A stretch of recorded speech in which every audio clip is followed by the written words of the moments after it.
O documentário O Outro Lado do Carandiru é a segunda parte da trilogia da verdadeira história da rota.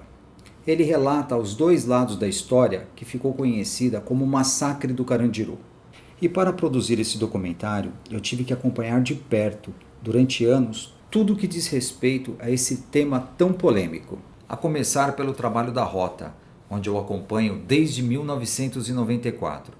Em 2007, eu produzi um longa-metragem chamado Rota Comando, um filme que mostra um pouco do trabalho desses policiais. A partir daí, passei a acompanhar de perto o trabalho da Rota, como o dia a dia dos policiais, toda a parte de treinamento, ou patrulhamento de rota nas viaturas. E durante 7 anos que eu acompanhei esse trabalho, eu presenciei todo tipo de ocorrência, das mais simples às mais graves, o que me deu muita experiência para falar sobre o trabalho desses policiais. E com base no meu conhecimento, eu fui convidado pelo Coronel Madia e pela Doutora Ieda para fazer parte da equipe da Defensoria, no maior julgamento da história desse país, e principalmente no andar onde a Rota atuou. Eu entrevistei pessoas que vivenciaram aquele 2 de outubro de 1992, como ex-detentos, agentes penitenciários, diretores, o ex-governador da época. E com base em todos esses depoimentos e na minha vivência nesse processo do julgamento, eu resolvi produzir um documentário que mostra o outro lado da história, relatando o que aconteceu naquele dia e 21 anos depois. Nesse foi o maior processo da história do júri do Brasil, resultando na condenação dos policiais. O mais importante desse documentário é que é a história deles contada por eles, e não aquela escrita por jornalistas ou historiadores. Dessa forma, o documentário permite ao espectador que ele conheça os dois lados da história.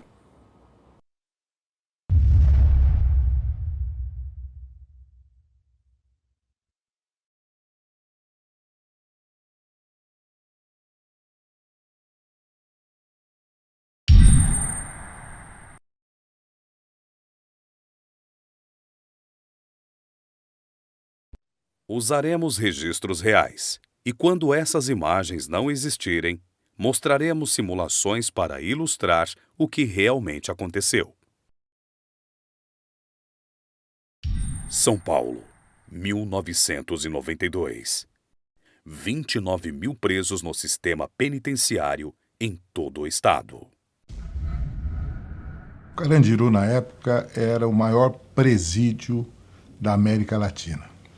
Estava superlotado.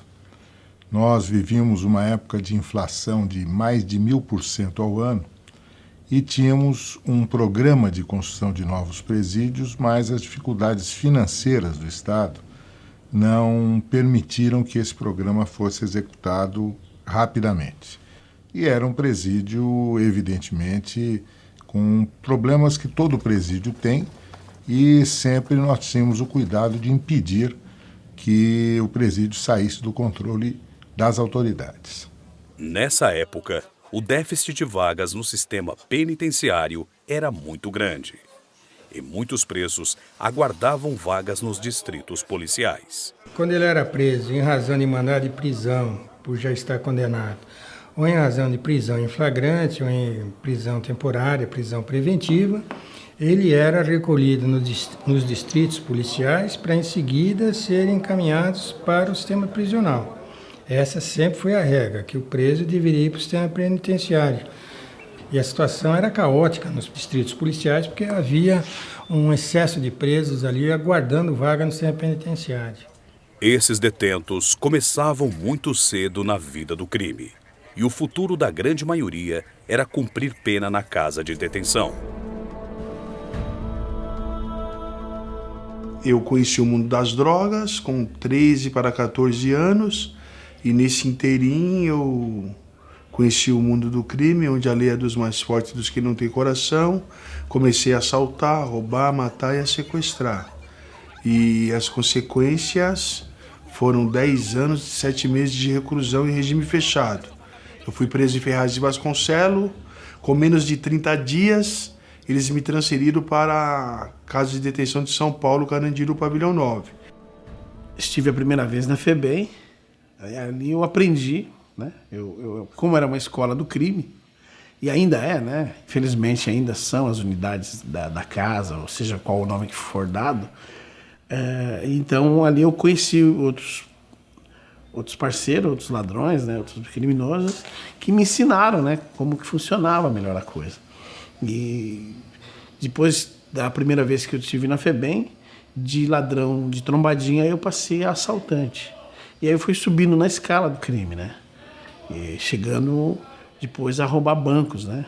Foi quando eu cheguei no auge da carreira, foi com rouba bancos. E nesse meio tempo eu já havia passado 12 vezes na FEBEM. E até chegar à maioridade, foi quando eu então fui pro Carandiru. Comecei a receber proposta, né? Que um abismo chama o outro.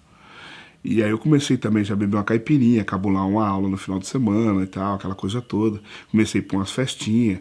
E aí, da maconha, foi pra uma cocaína, da cocaína, eu já fui convidado para praticar algum delito. Aí foi quando eu fiz o primeiro. Meus pais souberam, já logo me expulsaram de casa, saí do emprego, fui morar pra rua. E da rua já fui adotado por alguns, né, cara que já estavam envolvidos no crime. Aí eu já tinha um certo conceito por devido, né, dirigir, fazer essas acrobacias, e também sempre fui um pouco meio ousado e tal. E aí foi a minha perdição. Quando eu acordei pra vida, eu tava sendo preso aí com 17 assaltos a banco, 7 cargas de caminhão, levado pro maior presídio da América Latina, Carandiru de São Paulo. É o seguinte, o preso chegou na casa de detenção, se ele nunca esteve na casa de detenção, ele pode ser até preso que já passou por todos os outros presídios, preso já, né, conhecido, que a gente falava na gíria, era piolho, né? Que piolho é o preso que já andou por todo lugar, mas ele nunca esteve na casa de detenção. Então, na casa de detenção, ele é primário. Agora, pega um piolhão aí, uma pessoa, um bandidão, que já passou em todas as cadeias, mas nunca entrou na detenção, o pavilhão dele, início, é o pavilhão 9, porque para nós ele é primário de detenção. A casa de detenção era composta por 7 pavilhões, sendo que o 8 e o 9 abrigavam os presos de maior periculosidade. O pavilhão 9, ele tinha problema, porque eles costumavam falar assim, os cabeça oca, né? Porque o moleque estava acostumado na FEBEM, porque não tinha idade para ser preso. A FEBEM é uma bagunça danada, eles batem nos monitores, fazem não sei o quê, porque ninguém pode fazer nada com ele, né? Então ele vem com aquela cabeça ainda de FEBEM para o pavilhão 9. Aí chega, ele pensa que está na FEBEM e vai querer fazer naquele, até começar a se estrepar e ver que, amadurecer e ver que não é por aí. Os próprios detentos, às vezes, colocam ele no eixo, né?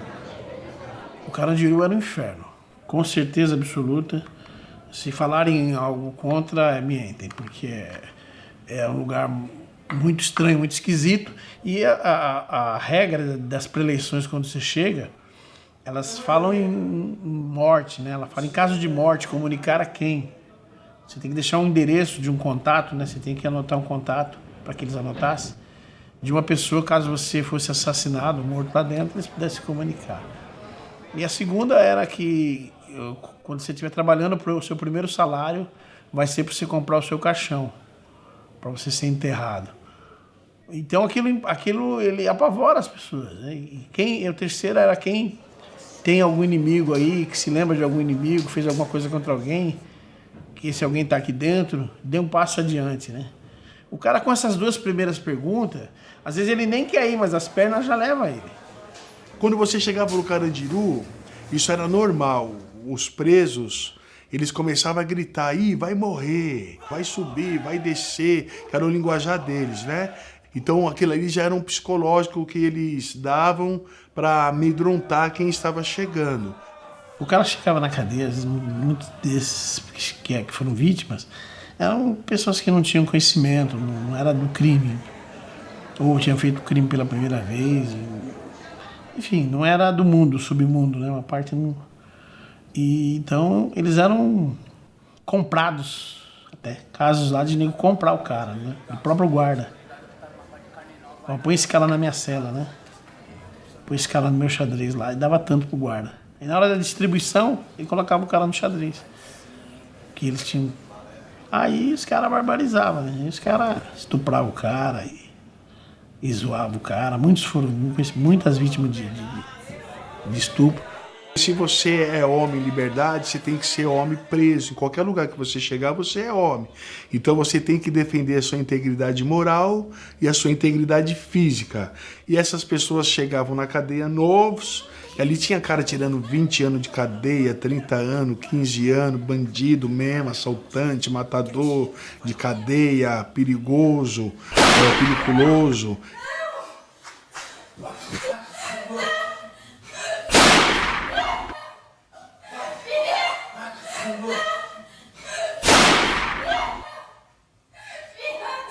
Os caras eram forgados, no linguajar mesmo, escrachado, entendeu? Só que os caras eram uns caras de apetite, entendeu? Tipo assim, tivesse que matar, os caras matavam mesmo. E eles acabavam dando um psicológico nessas pessoas, e essas pessoas, às vezes, era inexperiente, entrou no crime por uma fatalidade, às vezes não era nem criminoso, sangue nos olhos, e acabava cedendo, virando mulher de preso. Muitas vezes, esses detentos estuprados se tornavam mais violentos e descontavam em seus familiares.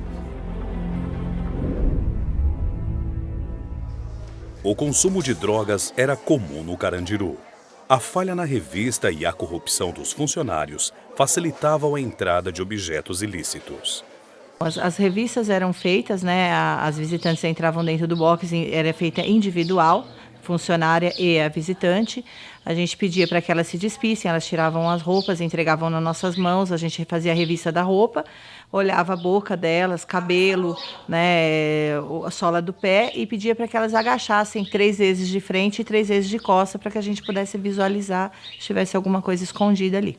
A gente pegava muito entorpecente e, assim, a maneira que era, né, que eles usavam para esconder muitas vezes dentro do corpo mesmo, dentro da vagina, no caso das mulheres, né, e na roupa, em crianças também, a gente já chegou a encontrar várias vezes.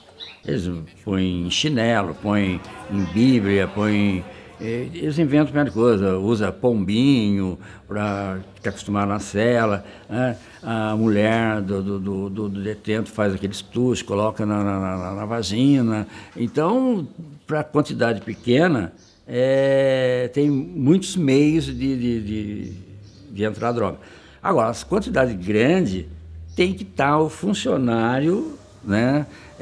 Que já ganhou lá fora, ele é o plantão dele, então é naquele plantão dele que a pessoa vai passar com a bolsa cheia e ele vai revistar de Araque, né? E já está tudo contratado. Muitas pessoas não eram revistadas para adentrar ao presídio, como advogados, profissionais de saúde, enfermeiro, dentista, onde eu acho que facilitavam muito a entrada de coisas ilícitas dentro do presídio. Quem tem droga tem poder, né? Quem tem droga tem dinheiro, tem bebida, tem o que a cadeia oferece, né? O que o Carandiru podia oferecer, uma cidade, né? Você comprava coisas que uma parte das pessoas não tinha acesso. Então, a maconha vinha de mais diferentes formas. Vinha de caminhão, vinha, né, digo assim, caminhões que entravam lá com transporte de mercadoria. E vinha pelos funcionários, né, também. E uma parte com as visitas, né? A única forma que a droga não entrava era alguns detentos ir lá na rua comprar e trazer ela para dentro do presídio, né? Então, quem entra e sai é que tinha como locomover e trazer esse entorpecente para dentro do presídio, né? E muitas das vezes a quantidade tinha que ser um pouco meio elevada, porque tinha bastante pessoas usuárias, né? Isso não é tabu, né? Isso todo mundo sabe. Até um bebê sabe isso aí. Essa questão, mas a grande quantidade vinha por meios, vamos dizer assim, oficiais. Porque a cadeia sem droga é uma cadeia revoltada, é uma cadeia virada. Diretor nenhum toca a cadeia sem droga. Todos que tentaram fazer isso aí se ferraram. O diretor sabe que droga tem que entrar na prisão, é normal.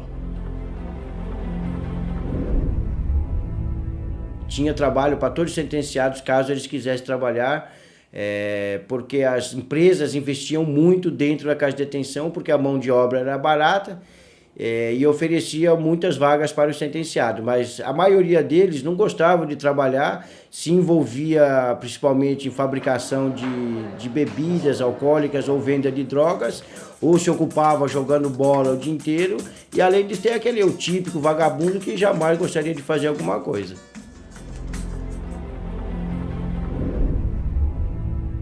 O pavilhão 9 era aquele pavilhão, como que se diz, de réu primário, né? Eles dão o nome por bag, que quer dizer, o cara não pensa muito para fazer, entendeu? E o que prevalece é dignidade moral. E isso no pavilhão 9 a pessoa tinha que ter. E quando ela não tinha, ela não podia nem ali permanecer. Mas era um lugar onde que você dormia hoje e não sabia se você levantava amanhã, né? Se morresse, era problema de quem morreu, né? Problema da cabeça. Foi preso, tinha que acontecer alguma coisa. Ou saía vivo, ou saía no caixão. Era a regra do Carandiru. Sabe o que acontece? Qualquer coisa era muita coisa. No lugar onde privam-se 2.000 homens, por exemplo, como o pavilhão 9 chegou a ter, a coisa era muito sinistra, né? Muito sinistra. Muita coisa que um pedaço de um pão, às vezes, que o cara comeu um pão a mais, ele podia morrer por causa disso. Às vezes o camarada lá falou, o cara matou o outro lá que eu já vi, porque o cara comeu o pão dele, porque cada detento tinha uma quantia de pão. Então você tinha, se fosse 2 pão para você, 2 pão para você. 2 pão pro outro, 2 pão. Eu não podia comer o seu pão. Aí o cara foi lá e matou o outro, mas por que comeu o pão do outro? Não, porque estava tirando ele, todo dia estava comendo o pão dele, estava tirando a pessoa dele, né? Estava desrespeitando ele, né? Então ele teve que tomar essa atitude. Essas mortes aí, vamos dizer assim, elas estavam até dentro de um parâmetro não aceitável nem recomendável, mas que, por ter uma população de 7 a 8 mil homens, estava dentro da letalidade, né? Dentro daquilo que é natural nas prisões do mundo. Todos os dias morriam presos, matados, de faca, enforcado, na ducha, no castigo, na Rua 10, na galeria. A questão do comportamento influenciava muito também. Às vezes o cara saía de bermuda, às vezes na hora que estava servindo a comida, já era motivo para o cara morrer. Era uma falta grave. O cara ir no banheiro enquanto as pessoas estavam comendo, ele estava sujeito a morrer por causa disso. Quando os presos iam matar outros presos, eles fechavam as 2 gaiolas. Tinha 2 gaiolas que davam um acesso ao lado direito e ao lado esquerdo. Então fechava aquelas 2 gaiolas, não tinha como presos saírem, né? E eu percebia quando ia morrer gente, porque os faxinas do 2º andar já colocavam aqueles monte de tambor e enchia de água que após a morte eles jogavam aquelas águas para limpar o sangue, né? Então eu já ficava na expectativa, já ficava atento, sabia que alguém iria morrer naquele dia. Mas todos os dias morriam presos dentro do sistema carcerário. Tinha que acontecer aquilo porque aquilo era casa de detenção, né? E para ser casa de detenção tinha que ir para a Rua 10. E na Rua 10 era o ponto final da história, né? Dali era pavilhão de segurança máxima, quando o cara regava no meio da briga, ou então quando o cara ia realmente pro caixão, né? Aí o outro se premiava, levando a cabeça, alguns cortando, querendo tirar até o coração. E isso é que fazia a casa de detenção e o pavilhão 9 ser o pavilhão 9, e por isso que era o maior presídio da América Latina, né? Justamente por devido a essas histórias. Que era coisa que eu acho que não vai acontecer em nenhum outro presídio. As histórias e o que já aconteceu dentro da casa de detenção. Na segunda-feira no Carandiru era chamada segunda sem lei. Por quê? Porque a visita era sábado e domingo, então vinha o dinheiro, cigarro, para você pagar suas dívidas, para você comprar suas coisas. Então na segunda-feira os presos tinham acerto de conta, quem deve paga. Não acertou, segunda-feira você vai ter que conversar, né, meu? Explicar o porquê. Porque é muito primário, e os primários faziam dívida contando com a visita, com a mãe, né? Vai até onde o seu pé alcança. O outro ditado que tinha é que você vale o que você pesava, né? Você vale aquilo que você é. Você tem uma caixinha de fósforo, você vale a caixinha de fósforo. Você tem um maço de cigarro, você vale aquele maço de cigarro. Esse era o ditado popular. Então, isso para um bom entendedor era letra, né? Letra quer dizer, era um toque que o cara já estava dando no cara, ó. Não faz dívida aqui contando com sua visita, não. Às vezes preso levava a própria mãe, irmã, às vezes mulher, né? E vendia elas no valor da dívida. Para fazer relações sexuais com outros presos para poder quitar sua dívida. Mas, na verdade, nunca pagava a dívida, né? Que uma pessoa que expõe sua irmã, sua mãe ou sua mulher a uma situação dessa, ele nunca vai conseguir sanar a dívida que ele deve porque acabava complicando mais ainda a situação da pessoa. Quando seu marido fica loucão querendo umas paradinhas, sou eu que vendo pra ele. Bom, geralmente essa dívida era cobrada dentro da própria cela onde o preso que estava devendo morava, né? Se poder de novo, eu te mato, sua vadia. Houve vários casos disso aí, mas a grande maioria desses casos era oculto, né? Não se deixava a população tomar conhecimento. Não era uma coisa normal isso. Isso nunca foi normal. Cansei de presenciar pessoas, senhoras, moças saírem do presídio chorando, uma vez que a gente entende, não dito por elas, porque procuravam omitir, que acabavam sendo submetidas a sexo com outro preso lá da unidade, lá, né, para pagamento de dívida. Nessa época, já havia as facções que disputavam o poder e o tráfico de drogas no Pavilhão 9.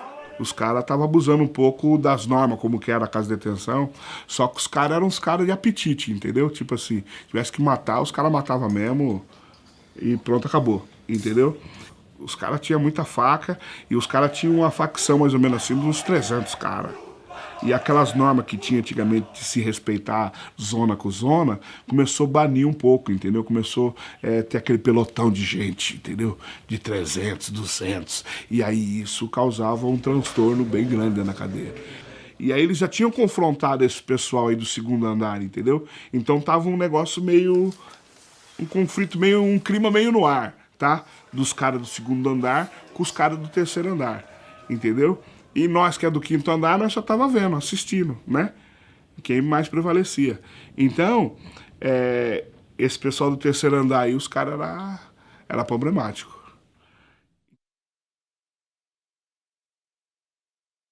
Uma tentativa de fuga, onde os presos do pavilhão 8 invadiram a copa da diretoria do pavilhão 2, balearam o funcionário Wilton Adão, o Santiago Fernandes e o Eupídio.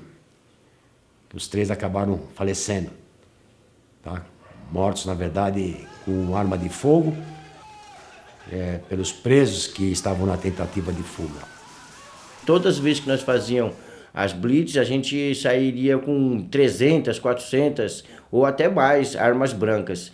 E durante várias vezes também a gente chegou a aprender revólveres, como a apreensão de 8 armas de uma vez só, a apreensão daquela arma dentro de uma bíblia e algumas situações que a gente se deparou com um revólver em poder dos sentenciados. Posso afirmar que eu já fiz várias apreensões, né? Outros colegas também fizeram várias apreensões de arma de fogo no interior da unidade, quer seja no pavilhão 9, pavilhão 8, 7, 2, em outros pavilhões. Inclusive, não me recordo a data, houve inclusive uma tentativa no pavilhão 9 de alguns sentenciados armados com arma de fogo, tentaram se evadir na unidade, tentando pular a muralha, inclusive usando um explosivo para explodir a muralha, e nessa oportunidade a gente conseguiu contê-los com o apoio do policial militar da muralha.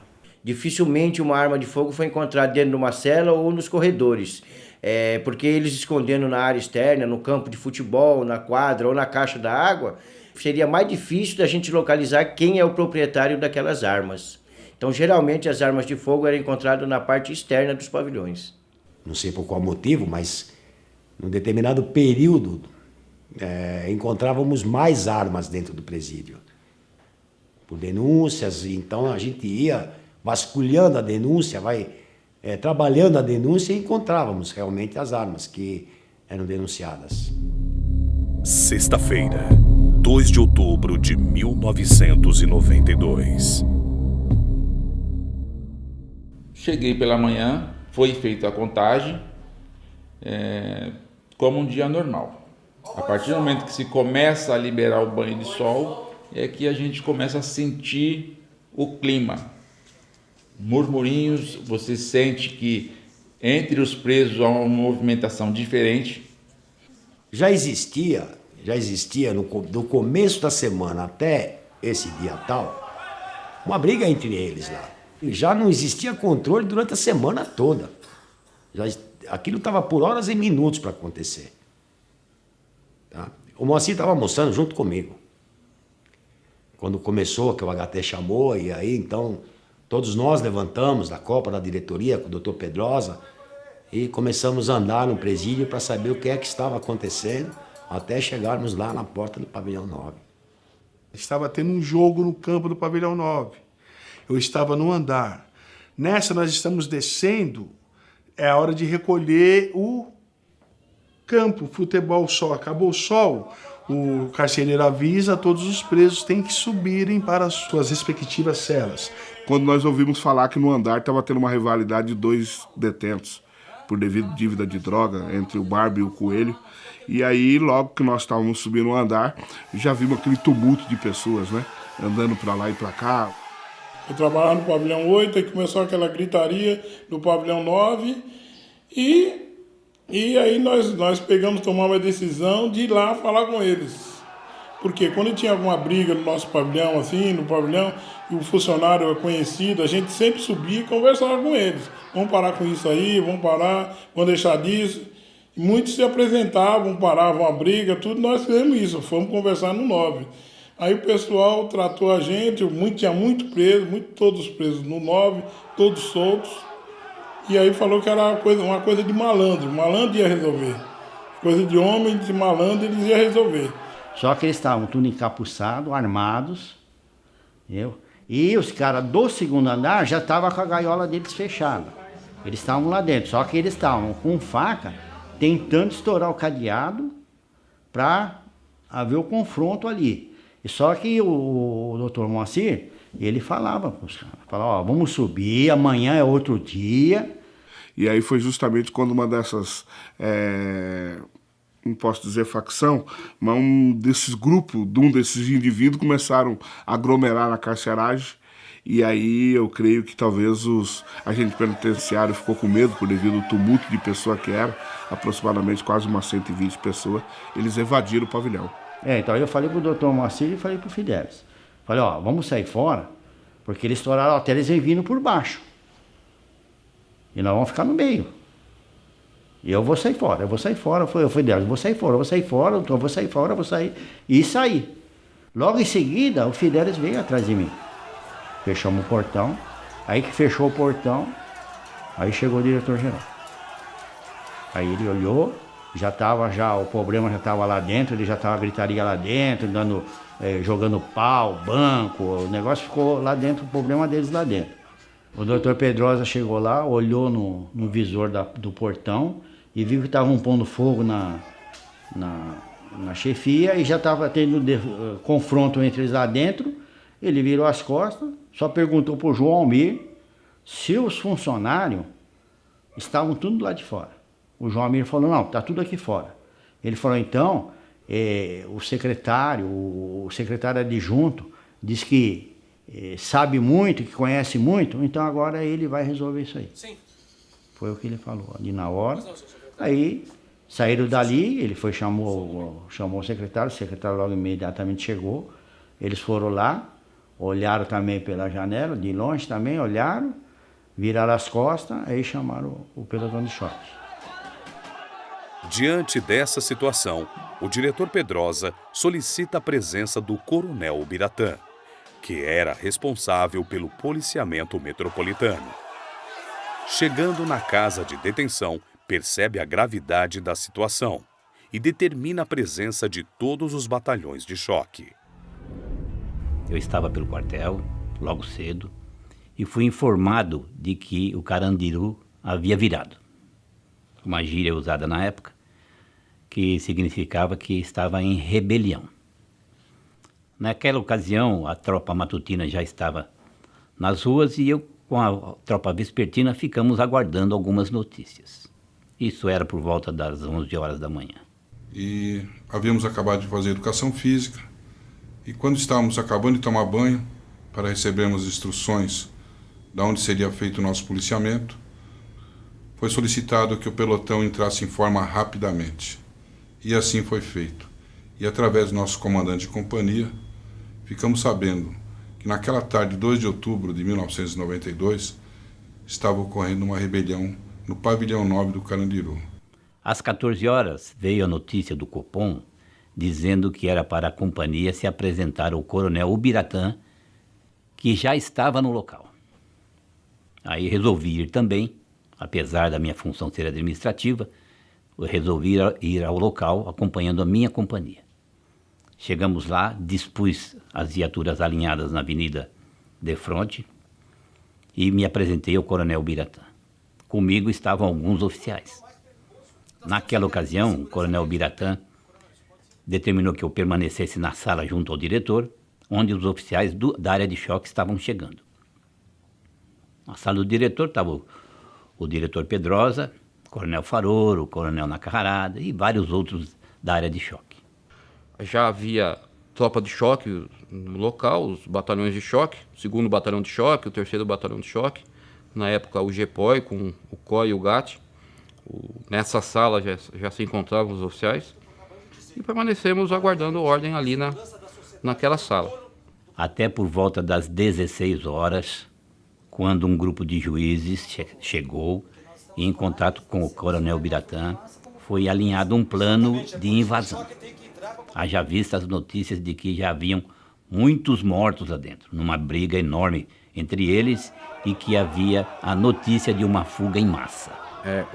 Houve várias tratativas, eu pude acompanhar pessoalmente a direção, os homens da direção da cadeia, informando qual era a situação. Senhores, o chefe de disciplina acabou de tentar uma negociação com eles, mas infelizmente ele fracassou. Que estavam rebelados em razão do controle do tráfico de drogas na cadeia, que já havia mortes entre eles, que eles teriam tomado totalmente o pavilhão, não havia mais controle por parte dos integrantes da administração da cadeia. Não existe um comando, não existe um pedido, não existe nenhuma solicitação. Eles simplesmente querem vir para a rua. Coronel, são 2.300 nesse pavilhão e eles já estão se matando entre si. Realmente não tinha condições de conversa. E a grande preocupação que eu sabia, que eu me entendi no nível que estava no momento que era de tenente, é que uma fuga em massa ou alastrar para os outros pavilhões, principalmente que a preocupação era com o pavilhão 8, muito grande, e eles tinham uma interligação.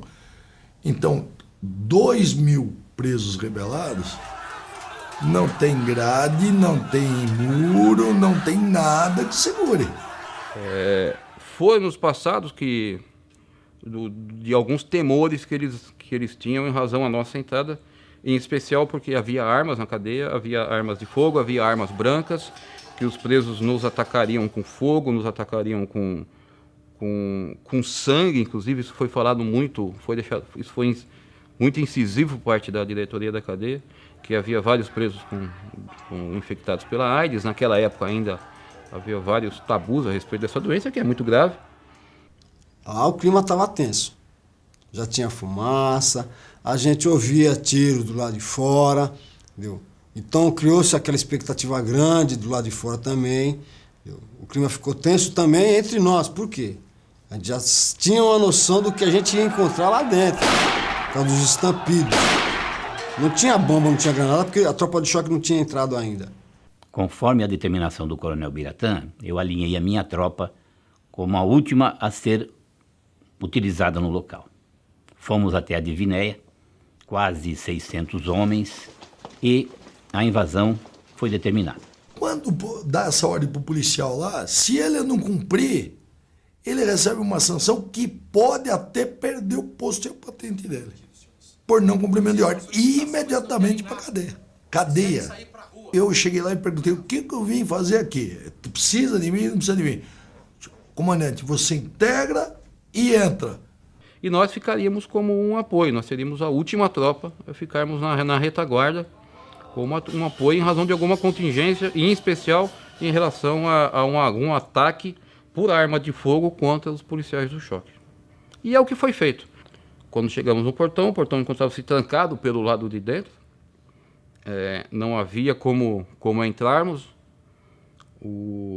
Foi acionado o corpo de bombeiros para que cortasse o portão, alguma coisa parecida. Nós encontrávamos no fundo, então a gente não tinha uma visão muito exata disso, do que acontecia na frente.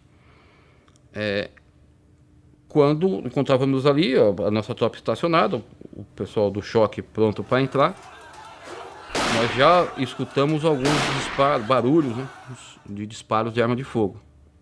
E a tropa de CDC, de controle de distúrbios civis, ela ficou estagnada. Ela teve um pequeno avanço e ela ficou embaixo de uma marquise, sofrendo agressões de todos os tipos ali e não conseguia ter uma evolução. Sabia-se que essa não evolução deles é porque não estava preparado para atuar com armas letais. Porque tinha armas letais no local. Aguardamos uns instantes ali e o coronel Faroro mandou me chamar. O coronel informou que a tropa do GAT e a tropa do COI já haviam adentrado e que ele estava ouvindo muitos tiros e que era para eu entrar junto com o meu pessoal. Ao chegarmos no pátio e encontrar o Mascarenhas e o Salgado com a sua tropa, nós já percebemos alguns corpos amontoados. Só que não víamos como fazer o acesso para a parte de cima. Eu entrei em uma sala, tinham cerca de uns 15 detentos em oração, era uma espécie de um altar religioso ali, tipo Umbanda. Peguei um deles para ele indicar onde seria o acesso, onde a gente conseguiria subir pelas escadas. Ele indicou, estava tudo bloqueado, tinha uma grade, até para desobstruir foi muito difícil. Tinham corpos, tinha um carrinho de mão, pneus ali jogados, muita água descendo. Tiramos tudo aquilo, aquele preso retornou para o altar, lá para o cantinho dele de oração, e nós fomos desobstruindo essa escadaria e subimos. O acesso para o segundo andar, onde me cabia, também estava da mesma forma. Tivemos dificuldade de subirmos, já ouvíamos vários disparos, gritaria, presos jogando coisas em nossa direção, muita dificuldade de tirarmos porta, armário, colchão. Víamos vários corpos de presos ali, necessariamente não dava para se ter a noção de se estavam vivos ou se estavam mortos já, mas vários presos. E quando chegamos no nosso andar, fomos recebidos por disparos de arma de fogo de vários indivíduos. Nós desbordamos à esquerda do pavilhão. Onde houve o primeiro embate a tiros, ali alguns detentos caíram feridos e nós recolhemos algumas armas. Nós fomos progredindo a pé, de repente, de dentro das celas, vieram detentos para nos agredir. Ali houve uma luta corporal. Tomei uma paulada, tomei estiletada e ali caí. Fui ultrapassado, depois da gente dominar, quando fui ultrapassado pelo Madia, que teve novo embate no final do corredor, que eu não vi, não participei, só soube no inquérito. Depois nós tivemos a noção do tempo, cerca de 15 minutos, um silêncio em relação à nossa área ali. Os presos já haviam se retornado às celas. Retiramos os corpos feridos e fomos encontrando as tropas subindo. O Faroro, na carrarada, conforme a gente ia descendo as escadas, eles estavam subindo para assumir a Operação Rescaldo. Socorremos aos PS da área, socorremos os policiais ao Hospital Militar, retornei ao local, lá encontrei o Ronaldo, que havia recebido ordem para conduzir o restante da tropa para a sede do batalhão da Rota. E para lá fomos. Enquanto a Operação Rescaldo acontecia, todos os policiais de rota aguardavam determinações na sede do batalhão. A primeira ordem que veio foi do coronel Faroro, perguntando como estavam os feridos dizendo para eu recolher todo o armamento e que seria iniciados os depoimentos para o inquérito policial militar. Ali ele me alegou que todos seriam ouvidos, a participação de cada um seria minuciosa, que todos o pessoal do 1º de choque deveria falar a sua participação exatamente e que todos os outros batalhões fariam a mesma coisa. O que me deixou, assim, de certa forma, revoltado, é que no próprio decorrer do inquérito, e eu vim a saber agora no júri, o coronel disse totalmente o contrário para a tropa dele. Nesse momento, os comandantes do 2º e 3º de choque colocaram suas tropas em forma para dar instruções. Dizendo que era para não se preocuparem, que era para falar que não haviam atirado e que o pessoal do 1º Batalhão seguraria a ocorrência. Que história mais idiota é essa? Que não conseguimos combater porque não sabíamos. E houve a mesma coisa no 3º de choque, ou seja, para todos os envolvidos. Quem falasse que atiraria seria indiciado. E quem falasse que não atiraria não seria indiciado. Houve circunstâncias a serem apuradas que não foram apuradas, com mortes muito além do nosso horário de saída. E esses PMs que participaram nem foram ouvidos. Uma das coisas que me deixou muito, assim, desmotivado até, é que com a gente, no julgamento, soubemos de fatos que jamais acreditávamos que poderia acontecer. Uma delas foi a participação de 2 oficiais, um deles esposo de uma promotora, que agiu da mesma forma que a gente, foi denunciado da mesma forma, e o grupo de promotores pediu sua liberdade, ou melhor, pediu sua inocência, e nós continuamos. Ou seja, quem era da rota permaneceu. Esses 2 oficiais não eram da rota, eram do 3º de choque. O perito chegou por volta das 21 horas e participou de uma reunião com o diretor Ismael Pedrosa, juízes e oficiais da Polícia Militar. E ali eu me inteirei mais ou menos do que estava se passando. E aí que nós começamos a dar os primeiros passos para poder fazer alguma coisa, porque a ordem era que não podia entrar perícia, não tinha condição, mas eu fiz questão de, uma vez estando lá, levantar o que fosse possível, nem que fosse uma foto que eu pegasse lá de dentro, eu já estaria satisfeito. Não havia condição de fazer nada mais nesse dia. Bom, não foi possível na segunda, foi na terça, só depois de quase uma semana, um pouco mais, eu me recordo bem agora, foi possível voltar. Aí, lógico, já estava tudo limpo. Já na madrugada de sexta para sábado, deu-se início à limpeza do pavilhão, a higienização com água sanitária e diversos produtos para que fosse dado visita no sábado e domingo.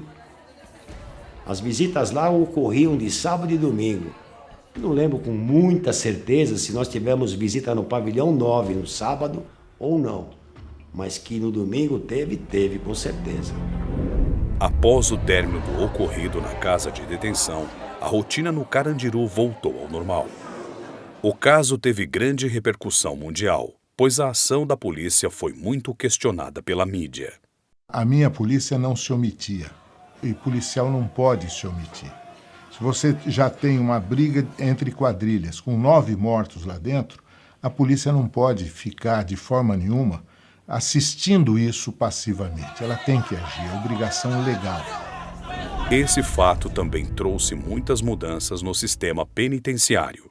Após o episódio do Carandiru, eu fui convidado pelo governador Luiz Antônio Fleury Filho para instalar a Secretaria de Administração Penitenciária. Ela foi criada 2 meses e meio após o Carandiru e eu fui exercer as funções de secretário adjunto. Depois do Carandiru, as próprias autoridades passaram a dar mais atenção ao sistema penitenciário com relação a recursos financeiros, com relação à construção de presídio, com relação ao semiaberto, com relação à melhora da saúde do preso. Você pode ver que há muitos anos não se tem mais notícia de resgate de preso, que simulava ficar doente, ia para o pronto-socorro do Mandaqui e nesse interregno ele era resgatado, ou não dentro do hospital, porque nós conseguimos reverter esse quadro. Isso tudo foi um avanço muito grande do sistema penitenciário ao longo dos anos depois do episódio Carandiru. Ali foi um divisor de águas para o Estado dar uma atenção maior ao sistema penitenciário. Após esse episódio do Carandiru, os policiais que lá atuaram foram duramente perseguidos. Em relação à repercussão na vida profissional da gente após o Carandiru, o fato se deu em outubro, até março de 1993, maio, quando eu fui transferido, todos os oficiais da rota foram transferidos, como se nós fôssemos pessoas de outro planeta, fôssemos Satanás, sei lá o quê, né? Nós entramos lá porque nos foi determinado e cumprimos com o nosso dever. Eu salvei vidas de policiais, eu saí de lá vivo e salvamos vida de presos também. Nós não deixamos que presos matassem mais presos. Nós salvaguardamos a sociedade. Nós não deixamos que 5, 6, 8 mil presos que se encontravam no Carandiru saíssem para as ruas, em desabalada carreira, como seria o que aconteceria se lá nós não entrássemos. Além do impacto psicológico que a tropa sofreu, a partir do momento que começou a ser acusada, a tropa de rota, nós passamos a ser perseguidos veladamente também. Mandaram um comandante para a rota lá, que era para acabar com a rota, era para deixar a tropa, o moral da tropa a zero. Houve a ordem que a rota só faria bloqueio em avenidas, fugindo então da filosofia de policiamento e servir a população, havendo também uma ordem que a rota não mais atuaria em qualquer estabelecimento prisional no caso de qualquer rebelião. Com o passar do tempo, muita coisa de ruim foi acontecendo. A primeira delas, que o Tribunal de Justiça Militar, ao invés de julgar o caso no seu prazo normal, não quis julgar. Devolveu ao Tribunal de Justiça, solicitando que o governador e as autoridades outras que lá compareceram, os 3 juízes, o próprio secretário de Segurança, que eles fossem também indiciados no caso, porque a gravidade era muito grande. Isso subiu para o Tribunal de Justiça, permaneceu 8 anos para despacho. No despacho não houve o indiciamento deles e nós prosseguimos no indiciamento e fomos denunciados. Na denúncia, nenhum advogado se propôs a nos defender, apesar de terem recebido, pelo que eu soube, da Caixa Beneficente, 10 advogados. E aí houve o concurso da doutora Ieda, que nos acompanhou até esse momento. Eu achei interessante e comecei a trabalhar pela Cabos e Soldados nesse processo. Isso mais ou menos em 96, 97. O processo já tinha sofrido a modificação da lei de tirar da auditoria militar, do julgamento pelo Tribunal de Justiça Militar os crimes dolosos contra a vida, que eram os homicídios. E esse processo veio, então, para a 2ª Vara do Júri, Fórum de Santana. Como era um processo muito complexo, muito detalhado, o que a gente fez? Eu comecei a me inteirar do processo para poder assessorá-los melhor. A partir daí, a gente começou a trabalhar em cima do processo. Fomos intimados para apresentar os memoriais, né, ou seja, a defesa final do processo. Aconteceu uma pronúncia pelo Dr. Nilson Xavier. Ele havia, nessa época, já retirado as lesões corporais da sentença de pronúncia, dizendo que isso seria pelo juizado de pequenas causas, porque eram lesões leves. Foi para o tribunal, voltou, determinando que ele incluísse esses policiais. Aí houve uma nova sentença de pronúncia. Recorremos novamente. No interregno do julgamento do recurso, sobreveio a decisão do coronel Ubiratã, absolvendo. Então, eles absolveram pela excludente do crime, que é o estrito cumprimento do dever legal. E absolveram com uma eximente de culpa, que é inexigibilidade de outra conduta. Não seria possível outra conduta. E mais, negaram o dolo. Negando o dolo, acaba o julgamento. Está absolvido. A juíza cometeu um erro, ignorou esses 3 fatos e perguntou aos jurados se tinha havido excesso. Reconhecimento do excesso, que até eu reconheci, que pode ter havido por parte de um ou de outro um excesso, o reconhecimento do excesso derruba tudo o que era votado já pela absolvição. Mas não podia votar o excesso. Por quê? Se houve estrito cumprimento do dever legal, se foi estrito cumprimento, não pode ter excesso. Se tem excesso, não é estrito cumprimento. Se tem estrito cumprimento, não tem excesso.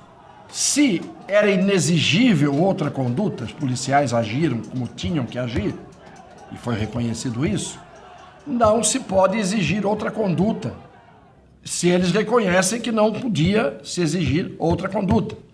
Então não pode ter excesso. Se a conduta exigível era aquela, não tem excesso. Se tem excesso, teria uma outra conduta que teria que ser praticada e não foi. Então era uma contradição absurda. Não é? Por isso que quando eu fui para o tribunal, e o tribunal não era um corpo de jurados extenuado com 12 dias de julgamento, e que não sabia nem mais o que estava acontecendo, eles votaram aquele excesso com base até no que eu falei. Pode ter tido um excesso, de um ou de outro.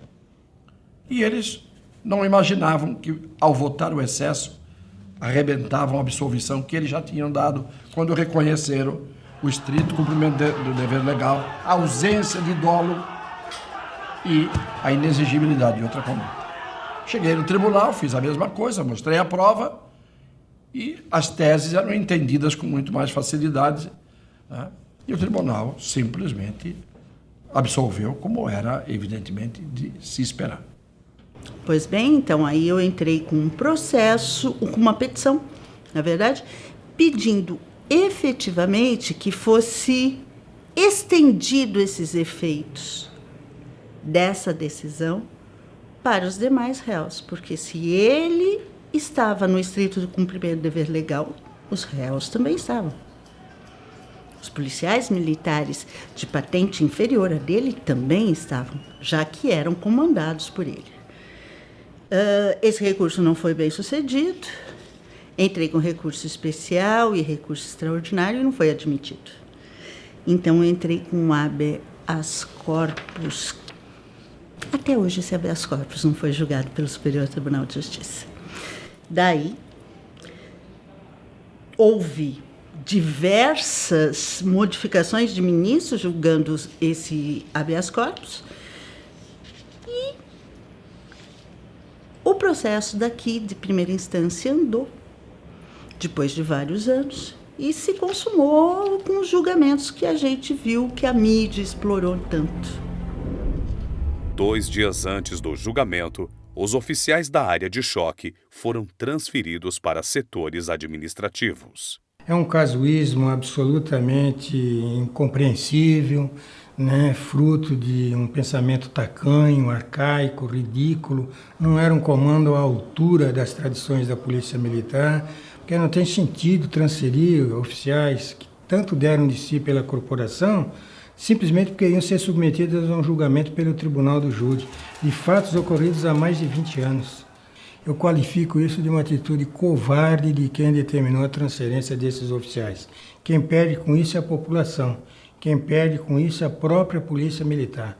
Quer dizer, o Estado reconhece os méritos desses policiais militares e, no entanto, simplesmente porque está às vésperas de um julgamento e com medo da opinião pública, de uma forma covarde, de uma forma absolutamente pequena, desprezível, acaba transferindo esses homens, inclusive desarticulando a própria rota, que tinha lá grandes valores que foram colocados ao largo da corporação por causa de um simples julgamento, quando todos nós sabemos que esse julgamento já é direcionado pela imprensa, pela opinião pública, por aqueles que fazem dos direitos humanos, entre aspas, né, a bandeira maior para se divulgar perante a mídia. Mais de 20 anos após o fato, o julgamento dos policiais de rota que atuaram no segundo andar. O momento da escolha de jurados é um momento interessante, é um momento importante, muito importante, porque serão ali 7 pessoas que vão julgar o homicídio. No caso Carandiru, os homicídios. A nossa lei processual, ela fala de pessoas leigas, ou seja, as pessoas que são chamadas a compor o júri e, ao final, o conselho de sentença, que são pessoas de diversas classes sociais, de diversas profissões, no entanto, não profissionais do direito. Esse corpo de jurados, no caso do Carandiru, naquele momento inicial, ele foi composto por pessoas jovens, entre 25 e 35 anos. O que eu penso em relação a isso? O que eu identifico por conta desse fato? Um problema, dentre outros, mas um que me chama a atenção. Pessoas jovens, não têm um retrospecto sociopolítico da história brasileira, da sociedade brasileira, particularmente no tocante a questões como a segurança pública, que é um fato importante. Isto pode, sim, ter gerado dificuldades maiores para a defesa. Quando se fala em 1992, casa de detenção, o que muitas pessoas e muitos jurados lembraram era o Parque da Juventude, que eles conhecem de hoje. Sequer da implosão daquela casa de detenção. Então, poucos são os profissionais que tiveram e que têm hoje a lembrança do que era a casa de detenção. Eu posso dizer porque eu estive lá dentro. Eu conheci aquele lado de dentro da casa de detenção.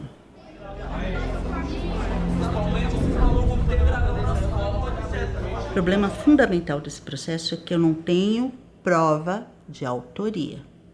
Como é que se estabelece a autoria dentro de um processo criminal?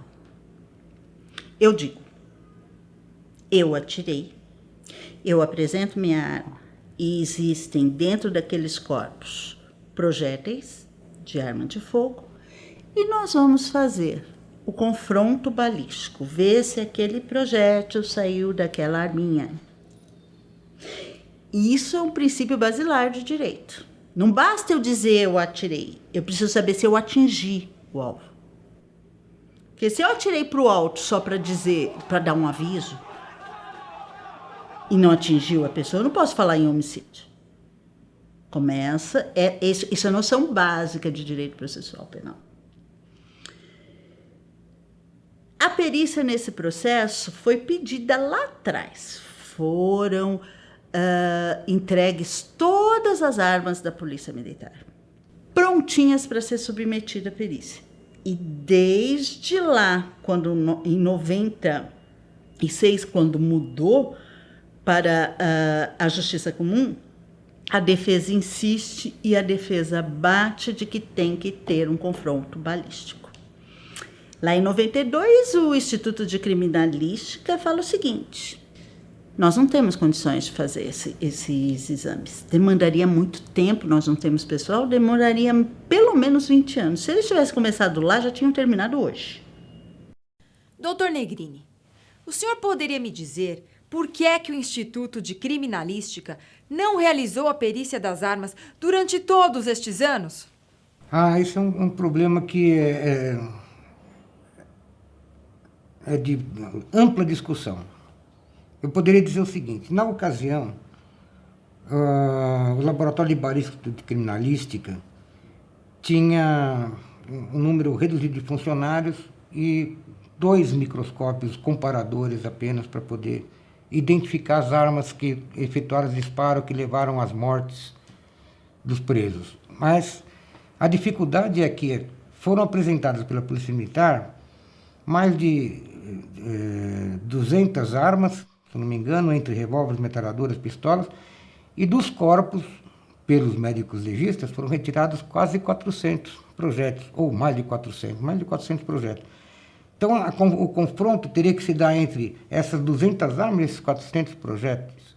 Se cada confronto demora de 2 a 3 horas para ser feito, um cálculo prévio que fizeram, que isso poderia levar mais de 60 anos ou 70 anos para terminar. Isso não me parece razoável, porque, tendo sido recolhidos os projéteis das vítimas, eles poderiam ser agrupados por calibre, né?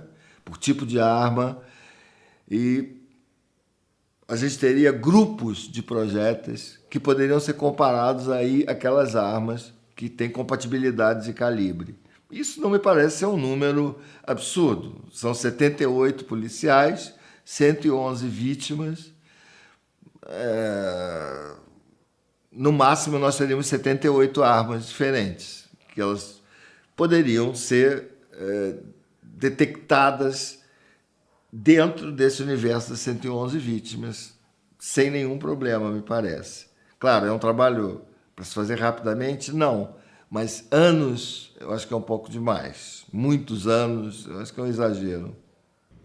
Quando foi para designar esse julgamento, o juiz da época era o Dr. Marzagão. Pediu para que se apresentassem os projéteis e levasse para o Instituto de Criminalística para ver se seria possível a comparação com as armas. Os projéteis sumiram. E o Dr. Marzagão determinou que fosse instaurado inquérito policial para que se investigasse como é que projéteis que saíram de corpos no IML passaram pela cadeia de custódia, que a gente chama, e foram que deveriam estar nas mãos de um perito e que foram armazenados em um depósito do fórum. Como é que eles desaparecem? As armas estavam lá. Os projéteis só não apareceram. E isso não foi investigado até hoje. Outro ponto de discussão no julgamento foi a forma que o perito encontrou para determinar o local exato da morte de cada detento. Pois quando chegou no pavilhão 9, a maioria dos corpos estavam no mesmo pavimento e 9 deles já tinham sido removidos para o IML. O senhor pode afiançar que os 73 detentos foram mortos no segundo andar? O problema encontrado ali não é possível que tecnicamente a gente consiga explicar. O que aconteceu foi o seguinte: eles resolveram, claro que foi uma ordem que eles receberam, traz todos os mortos, põe aqui no primeiro momento, daqui vamos mandar direto para o IML para não haver condição da perícia fotografar os cadáveres aqui. Mas não deu tempo, eu cheguei antes deles levarem. Foi o pessoal do rescaldo, comandado pelo Coronel Faroro, né? Ele que tomou essa decisão. Mas talvez o maior prejuízo para a perícia seja não ter sido os cadáveres terem sido deixados no local onde foram mortos. Porque aí seria possível a gente identificar local com número de mortes, com um grupo de policiais que atuou. Juntando todos os corpos lá embaixo, nós ficamos refém das informações fornecidas pelos detentos e pelos próprios funcionários da detenção. Registrar essa perícia com base em informações colhidas na oitiva de presos, isso não é um trabalho técnico, não é um trabalho investigatório que cabe ao perito realizar. Portanto, esta é uma grande falha desta perícia. O próprio Dr. Negrini diz que não tem como afiançar que essas pessoas foram mortas naquele andar. O que se tinha é uma estatística muito pobre, uma estatística muito básica, que eram fichinhas que diziam, olha, fulano mora no X tal. E foi com essa fichinha que fizeram, olha, fulano que morreu morava no segundo andar. Fulano que morreu morava no segundo andar. mediante a contagem, disseram, olha, no segundo andar foram mortas tantas pessoas. 73 pessoas. É um absurdo.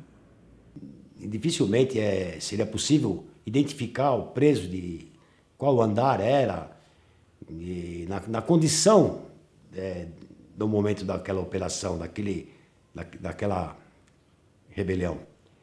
Então não sabíamos dizer, ninguém poderia afirmar ou dizer se o preso do segundo estava no terceiro, se o cara do quarto estava no segundo, e aonde morreu e de que forma morreu. O pavilhão estava todo aberto, não era hora de tranca, na verdade. Os presos estavam todos soltos. Não dava para identificar quem era quem naquele momento. Bem, estabelecer uma correlação exata entre o número de mortos e cada andar do complexo ali é praticamente impossível, porque os corpos foram removidos e acumulados em um andar só. Então, não se pode estabelecer essa correlação, porque só os vestígios de projéteis na parede, por exemplo, não permitiria que se soubesse quantos números de mortos tem em cada andar. Até porque o número de projéteis na parede, os vestígios, são os projéteis que talvez, quase certamente, não atingiram vítimas, né? Então, essa correlação não pode ser feita. Além disso, além da violação relacionada com a modificação da posição dos cadáveres, houve também uma limpeza total tanto dos projéteis quanto dos estojos. Então, praticamente sobrou muito pouca coisa para que a perícia pudesse determinar número de mortos por andar. E isso teve uma consequência aparentemente direta na dosimetria, por exemplo, das penas, né? Porque se houve mais mortes, certamente isso influenciou na gravidade do crime e na severidade da pena, né?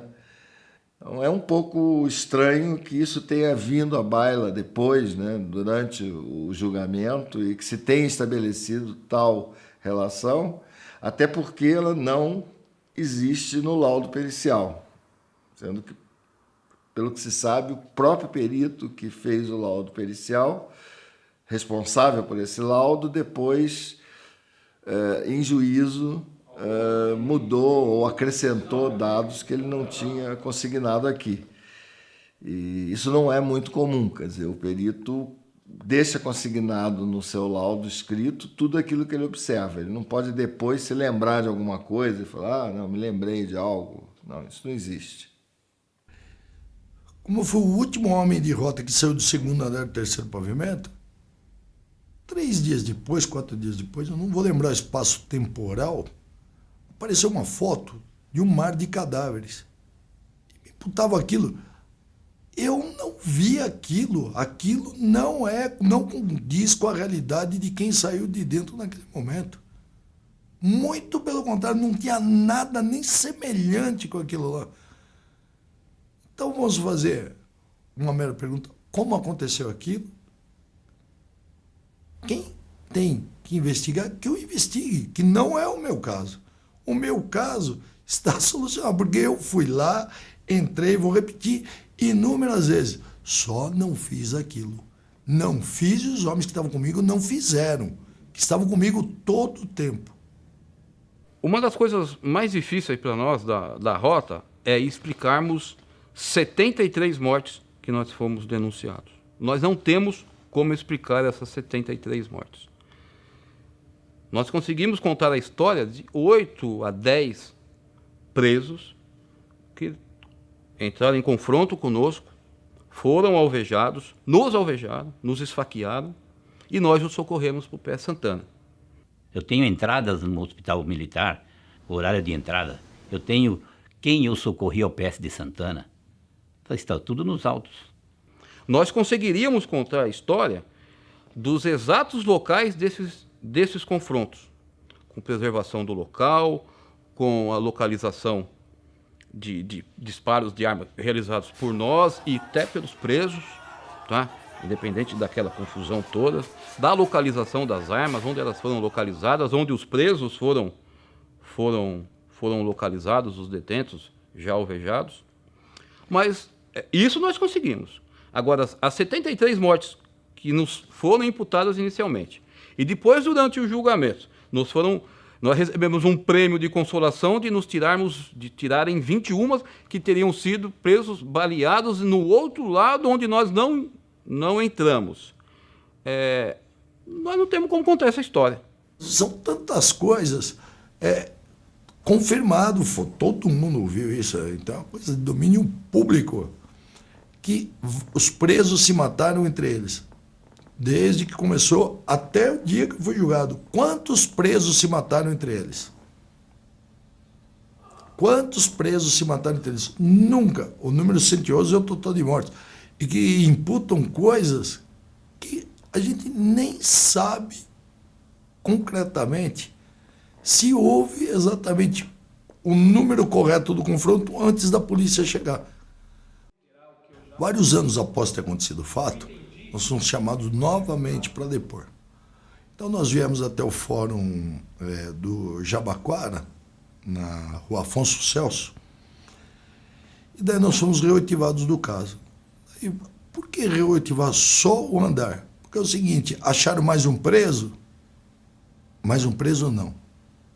Mas um morto, e não sabia onde colocava. Então, nosso andar era 72, não sabiam, colocaram mais um, ficou 73. Então, tinha que reoitivar todo mundo com o número de mortos 73 em vez de 72. Então, até isso aconteceu. Eles tinham um número que perderam, então colocou no andar, mas já estava bastante no andar, fica mais um. Até isso aconteceu. E em nenhum momento foi citado. Nenhum momento. Quando era conveniente, ele está. Quando não era conveniente no Estado.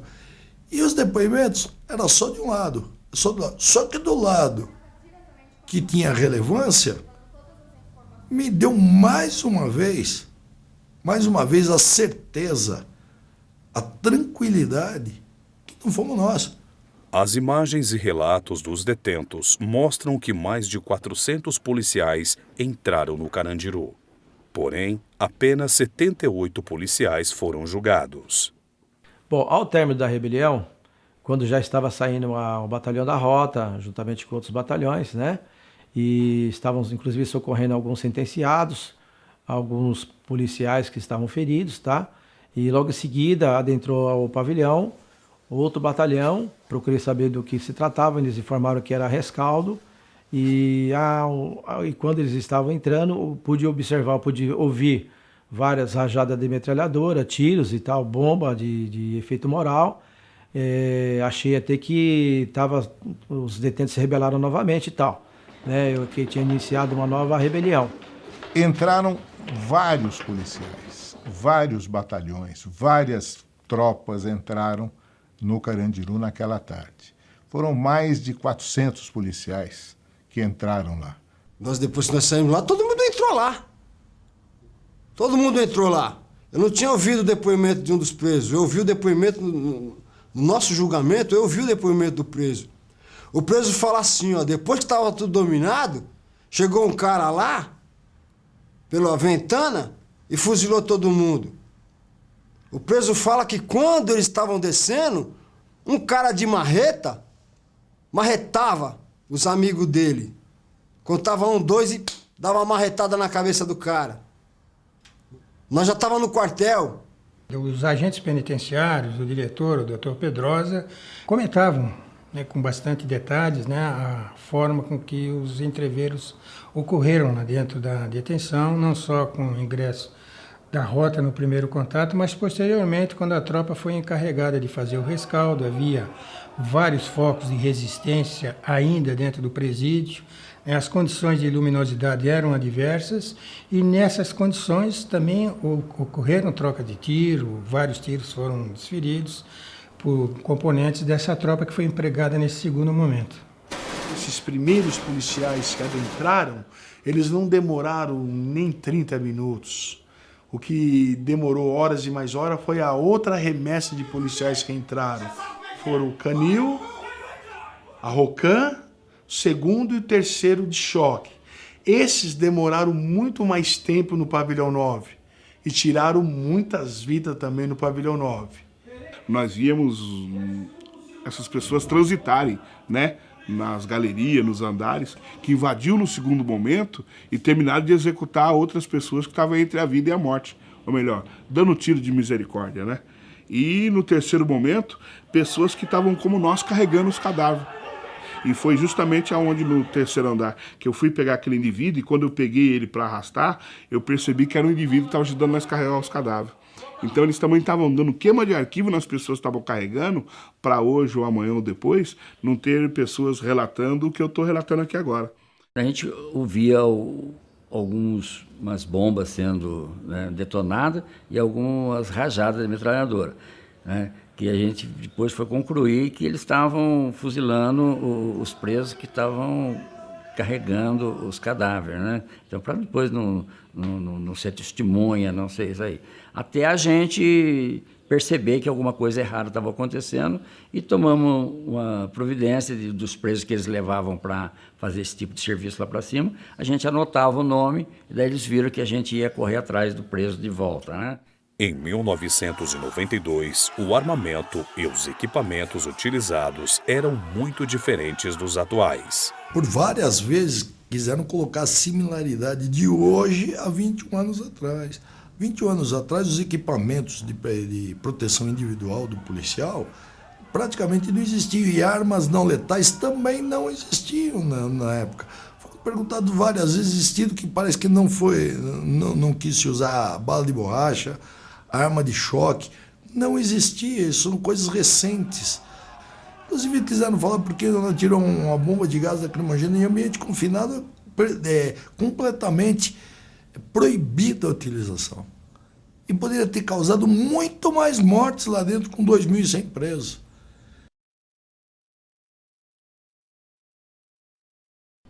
Cada país tem uma postura diferente. A postura brasileira, no meu entendimento, uma postura bastante razoável, super alinhada com os direitos humanos. A gente busca sempre ter o evento zero de pessoas feridas ou zero de evento morte. A gente busca isso. Só que no gerenciamento de crise, em qualquer lugar do mundo, sabe-se que aquelas pessoas que estão no centro da crise, elas já estão num risco altíssimo, eminente de morte. Elas já estão naquilo ali. Então, quando você lida com o gerenciamento de crise, a conta que você faz é quais as pessoas que já estão no centro da crise, quais as pessoas que estão à mercê dessa crise e todos aqueles que envolvem a solução da crise, que envolve policiais, que envolve jornalistas que estão presentes, envolve curiosos, envolve parentes, familiares que foram para o local da crise, acompanhar a crise. Então, se você for fazer essa conta, você vai chegar fácil a mais de 9.000 pessoas. Porque você tem lá o pavilhão que está rebelado, mas todos os outros pavilhões que ainda não estavam rebelados. Eles estão na crise. Hoje nós sabemos, é como um filme que nós já sabemos o final. Mas quem vivia aquele momento não sabia que a crise seria contida, que a crise não migraria para os outros pavilhões. Isso com certeza pesou na decisão dessas pessoas, né? Então, uma análise de um evento crítico tem que ser completo. Então, vamos agora, com tanta gente envolvida, e nós tivemos um número que percentualmente ele é aceitável. Embora seja uma conta que pareça muito cruel, ele é aceitável tendo em vista os mais de 9.000 pessoas envolvidas no evento. Pessoas que estavam sob risco, né? Risco direto ou indireto de se envolver numa crise como essa. Comparando isso à medicina, é o que a gente sempre fala em gerenciamento de crise. O profissional de medicina, assim como o profissional de polícia, ele não domina o resultado da ação dele. Assim como o médico, nós podemos fazer tudo certo e mesmo assim dá tudo errado. Porque você não domina o resultado, você domina o seu empenho. A gente aceita bem isso na medicina. O médico pode fazer tudo certo e mesmo assim a pessoa evoluir, a doença evoluir e a pessoa virar óbito, infelizmente. Na atividade de polícia é a mesma coisa. O policial, ele domina o empenho. O que é o empenho? É usar a técnica correta e usar a metodologia e as técnicas corretas e o equipamento que está disponível para ele, que foi o que aquelas pessoas profissionais do Carandiru fizeram. Eles usaram a metodologia da época, as técnicas da época e o equipamento que estava disponível para eles. No julgamento, muitas testemunhas foram ouvidas, inclusive ex-detentos do Carandiru que descreveram a ação policial. Quase 21 anos depois, nós fomos a julgamento. E sentado em uma semana de julgamento, eu ouvi dos presos, eu ouvi das testemunhas, sentado lá como réu, como manda, sem esconder em nenhum momento essa ação. Essa ação foi colocada no primeiro dia e 21 anos depois ela foi colocada da mesma forma. O que eu ouvi lá de toda a acusação que foi me imputada? Eu ouvi um perito falar que ele entrou à noite com uma lanterna e viu cerca de 90 corpos no primeiro andar. Eu vi o preso falar que foi metralhado por um helicóptero.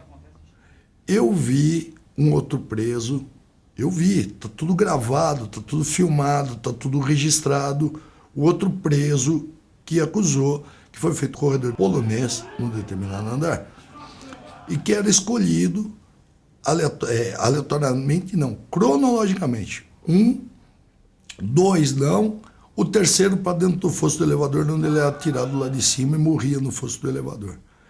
Eu vi o preso falar que estavam todos sentados no pátio e falava assim, quem está cansado? E daí levantava 10, levantava 15, ele falou que levantava 20, e que era a época, o preso citou isso aí, do Holocausto nazista. Eram metralhados e nunca mais foram encontrados. O que eu não vi, depois de 21 anos eu não ouvi, que no segundo andar, um preso viu que eu entrei e atirei em alguém. Eu não vi ninguém mostrar que cápsula que foi capturada da minha arma. Então, até hoje, e isso vai perdurar ainda por mais algum tempo, eu fiquei perguntando para mim se tinha 90 no primeiro andar, segundo o perito, que é o único perito que entrou, é o único que fala que é um laudo que ninguém entende. Ninguém. Há contestações inúmeras a respeito disso. Não sou eu que estou falando, tudo eu assisti lá. Ninguém apresentou a perícia a fosso do elevador nenhum. Ninguém. Ninguém apareceu com esses caras que estavam no pátio, que segundo constou pelo preso, pelo testemunho dele, a morte desses caras, na onde eles estavam. Com quem eles estavam, quem atirou neles.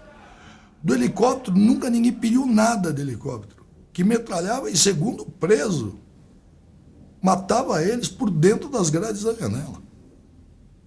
Eles que falaram isso. Ninguém foi lá do meu andar falar do meu andar e que viu eu matar alguém. Ao contrário, não me apresentaram perícia. Eu cheguei lá e falei, eu atirei, dei a minha arma, prestei meu depoimento, e meu depoimento foi com quem eu conversei no dia. Eu pensei que o que era importante é quem eu matei no dia, nem com quem eu conversei no dia. Eles queriam saber se eu conversei com o coronel, com o general, com o marechal.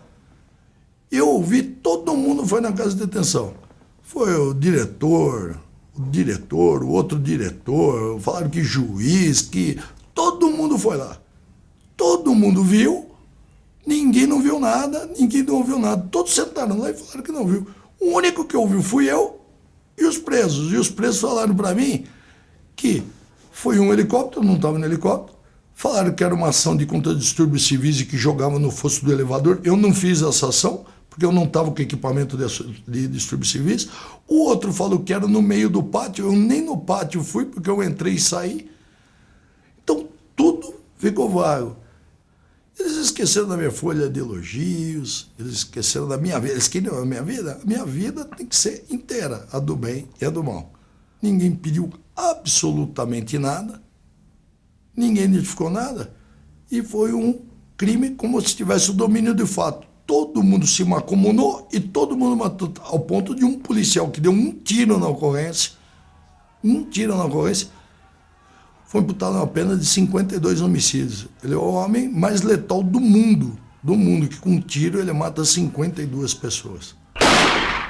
Então, eu queria ver dentro da justiça, que sempre me permeou, porque eu trabalhei com o braço fardado da lei. Da lei. Eu ser julgado dentro da lei.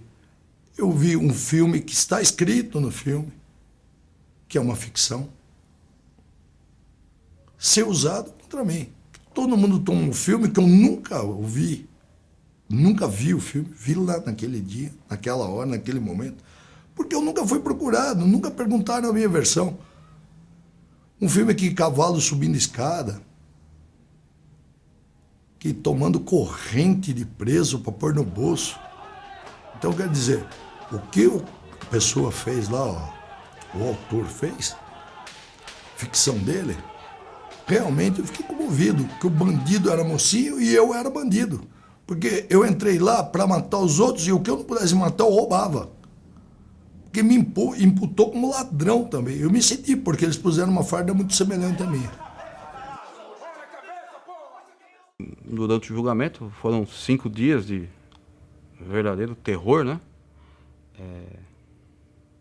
Nós percebíamos um ambiente absolutamente desfavorável por parte da justiça, que sentíamos uma tendência de apoiar tudo que participava, tudo que partia por parte do Ministério Público, né? E me esfaquearam.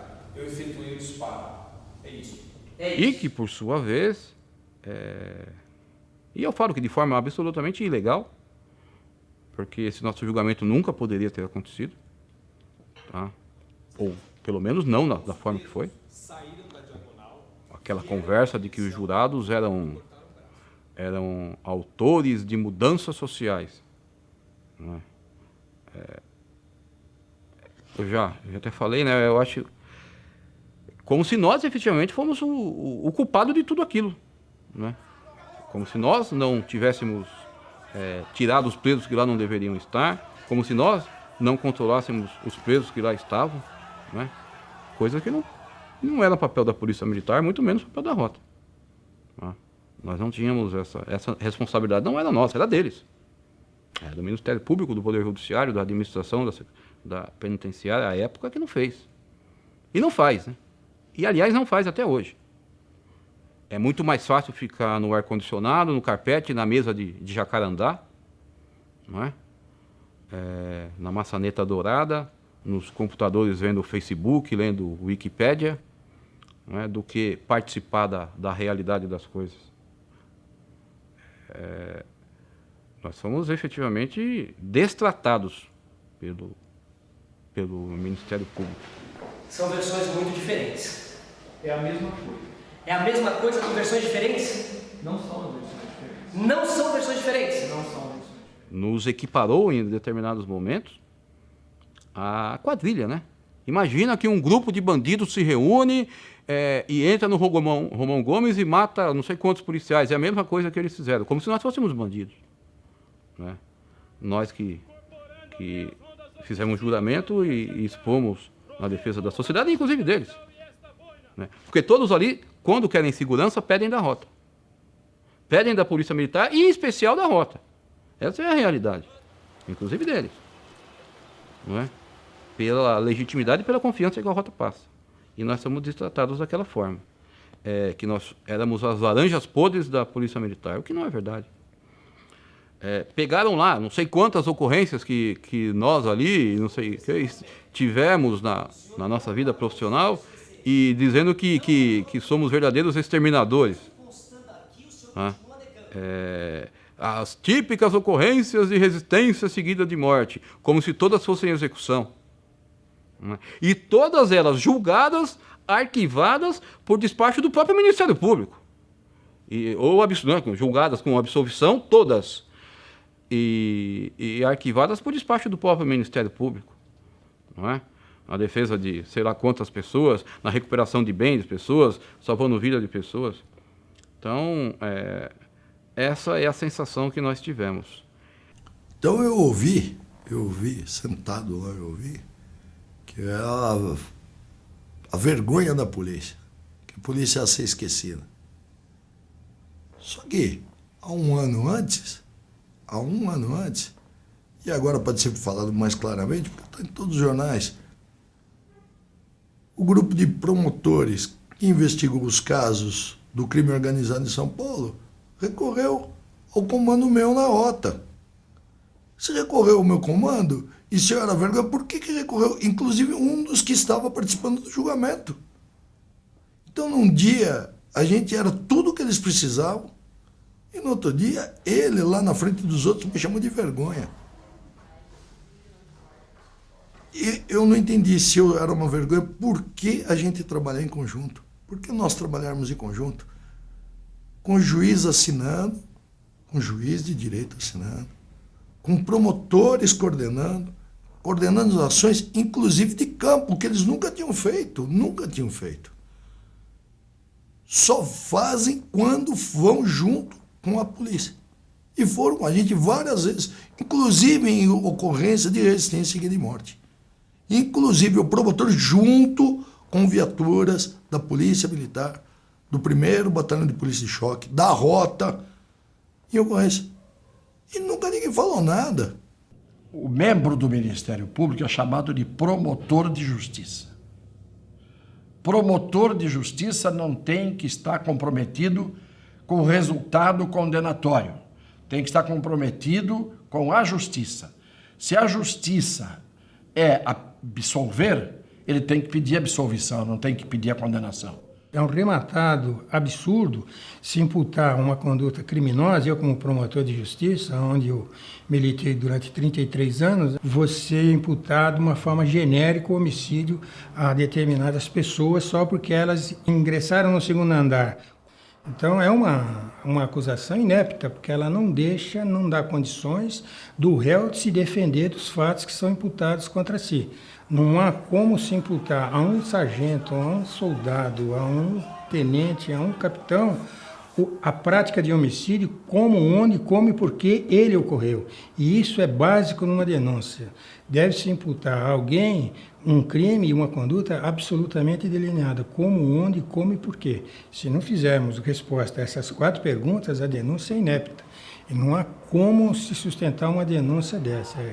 E culpa do Estado. Mais uma vez, a Polícia Militar foi vítima da leniência do Estado. Quero deixar claro que nenhum policial militar acordou naquele dia com a intenção de ir até o Carandiru para fazer alguma coisa. Quem deu causa a tudo aquilo que aconteceu no Carandiru foram os próprios detentos. E para se evitar um mal maior, se expande em todo o complexo do Carandiru, aí sim iríamos ter problema. Todos nós tivemos culpa aí, todos nós somos inocentes, todos nós tivemos parcela de... Não foi ninguém ali que estava de inocente, não, né? Falava, não. Os caras falharam, o Estado falhou, mas os presos colaboraram para que isso acontecesse também. Então a gente tem que ver os 2 lados da moeda, né? As 2 coisas.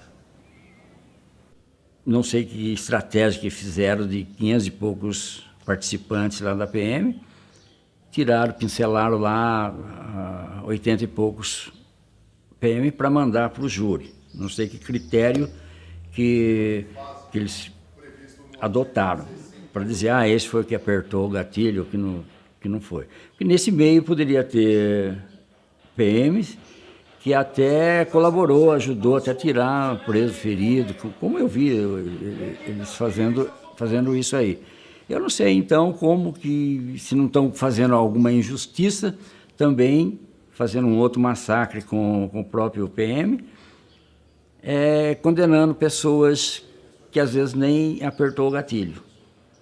Mas isso a gente vê que eles estão fazendo, não estão se lixando para isso, porque eles querem dar uma satisfação para a sociedade, querem dar uma satisfação para a justiça internacional. Então, é feito tudo errado, né? Mas como é para dar uma satisfação à sociedade, está aí. Quem garante para mim que essas pessoas que foram condenadas foram que apertou o gatilho?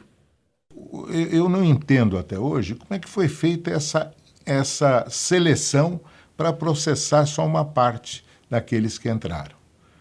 Se a a intenção da justiça era fazer com que todos pagassem, os 400 que entraram deveriam pagar, e não os que estão pagando hoje, sem que se diga quem matou quem.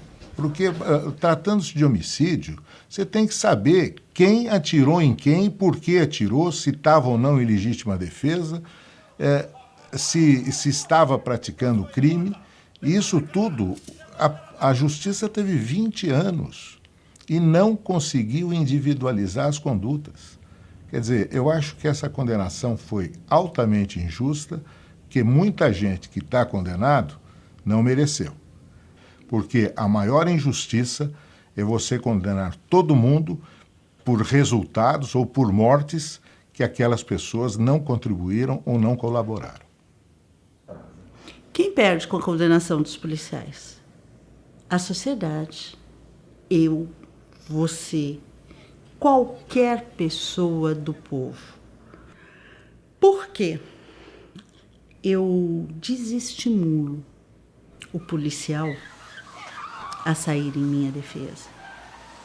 Eu desestimulo o policial a fazer com que ele tenha amor pela farda e pelo seu trabalho.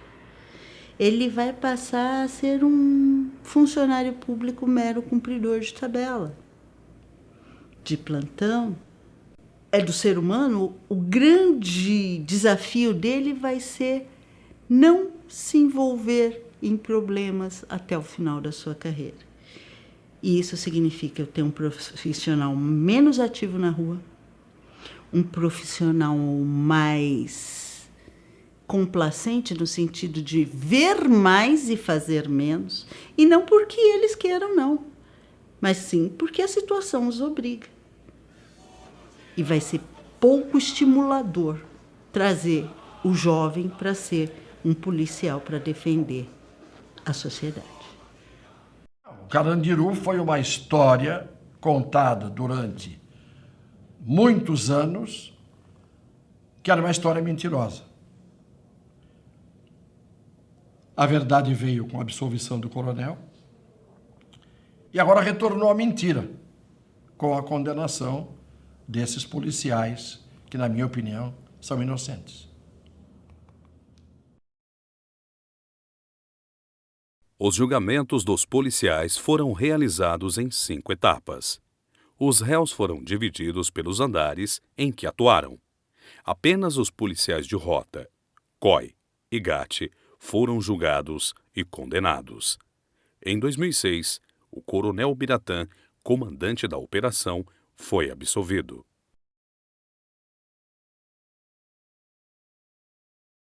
Penas aplicadas aos policiais. COI, terceiro andar, 48 anos de reclusão.